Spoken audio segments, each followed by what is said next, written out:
คนอาเปเป็นมาเนาะเอามือลงให้ถอดอะไรเนาะขึ้นกาในเขามาวนในภาษาเป้เนี่ยขึ้นการด้านนี้นั่นการด่านหน้าเนี่ยก็ห้องทางอยู่ทางใต้ฮะทางอยู่ทางใต้เนี่ยการสีหน้าเนี่ยก็ห้องทางแก้มทางดำมาการภาวนาเนี่ยก็กำเปิดผีปังราดีนั่นกำเปิดไปปังราดีในเนี่ยได้ยินข่าวมานั่งเลยนี่นั่นพอได้ยินเนี่ยขึ้นการทางด้านนี้เนี่ยถูกเมียนห้างถูกเมียนห้างก็แม่ขึ้นการด้านนี้เนี่ยอันอ่ำยำหันนั่นจงยำหันมั้งอันอ่ำยำยิ้มนั่นจงยำยิ้มมั้งอันอ่ำยำหูนั่นจงยำหูมั้งเนี่ยขึ้นการด้านนี้เนี่ยอันห้องยำหันโกยำหันมาอันห้องยำหูโกยำหูมาอันห้องยำยิ้มโกยำยิ้มมาเนี่ยมันจะหนังตัวเดียวเนี่ยโกมาวนเวมันเนี่ยก็ศาสนาในมันทุกคือปนังมาเยาวเลยเนี่ยนางอิงเขาเนี่ยสองกินเหล้าหรือไปก็คนกินก็นำเนาะในในว่าขึ้นกาผ่านด้านมีแรงขึ้นกาผ่านด้านนี้เนี่ยอันก้นห้องผู้ใดในมีทางเดียวเนี่ยไปก็không có để đo này anh cuốn không có để đi hải miêu của anh cuốn không có để đi hải miêu nhưng mà yêu anh sao thì đây cả người tài có không có lấy này sọ ma này không để tài do cả sản có không có lấy này sản ma này không để tài khai âm này có không có lấy này chỉ ma này tu tàiเขานั่นเอกานั่งกายห้านอนกายห้าจุกกายห้าเอกาเปียที่ใดอันนี้ก็เขาผู้ใดหามาเนี่ยเพราะว่าเขาตายกว่าเย้าเนี่ยเขาเอกาเกินที่ใดการตีที่ใดอันนี้เขาผู้ใดเนี่ยอันกุ้นเขาผู้ใดเนี่ยมีหาเนี้ยวเนี่ยกองเต็มเนาะหมายนึกเนี่ยอายุอาสาเขาที่ใดก็เวตาเนี่ยมีไผ่มากมันเลยจอนี้ก็อายุก็50-60ก็ได้ตายเนี่ยว่าอะไรอยู่ห้างต้นว่าอะไรในหลวงปู่เมียนเนื้อหมายนึงมาอายุอาสาที่ใดก็เลยตายของผู้ใดเนี่ยหมายสองมาเนี่ยเขาได้ตาย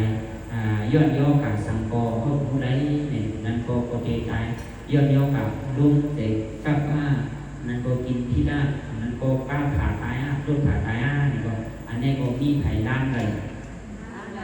ก็ล้างในเนี่ยถูกเนี่ยเขาเด็กตายย้อนย่อกับสังกอผู้ใดเนี่ยหมายสามารถเนี่ยเขาเด็กตายข้าวยางไหลเนี่ยก็อันนี้ก็ผู้ใดเนี่ย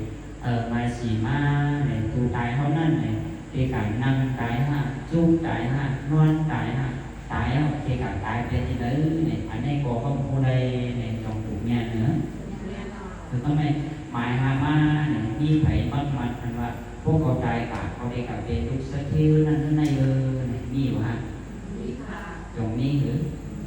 จงเทอุโลไลหรือก็เทอุโกเหตุการณ์การนั่นนั่นเลยเวลาให้ป้าผู้ป้าหนุ่มจ้าพระราชินีนา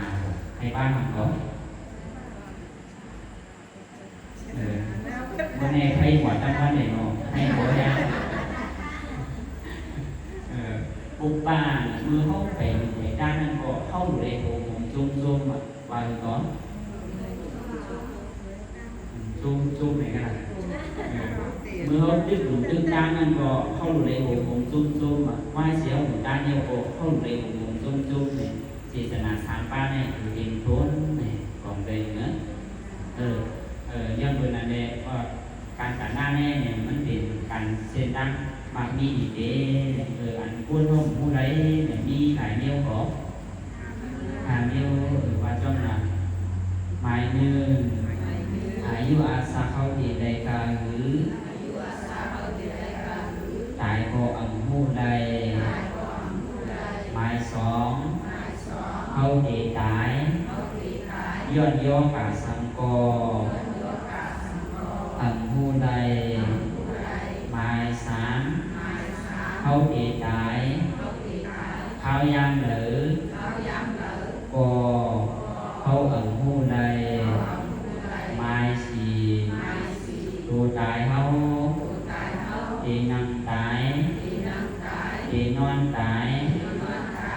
ลูกตายก็อัมพูไรไม้ห้าก็เขาตายกว่า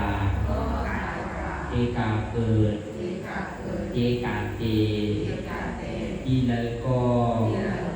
อัมพูไรย้อนถามเต้ๆเนี่ยบอกเดี๋ยวเขาพูดอะไรเต้ห้าพูดอะไรเนาะตอนนี้เนี่ยเขาเกิดมาในเมืองกุนในเนี่ยเหมือนกุนเขาป่ากุนเขาป่านั่นจะมี3 โก้มีหลายโก้ก็ถามได้จังว่า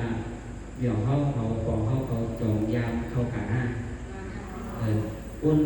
ป่าซื่อทั้งโกมีจงเตย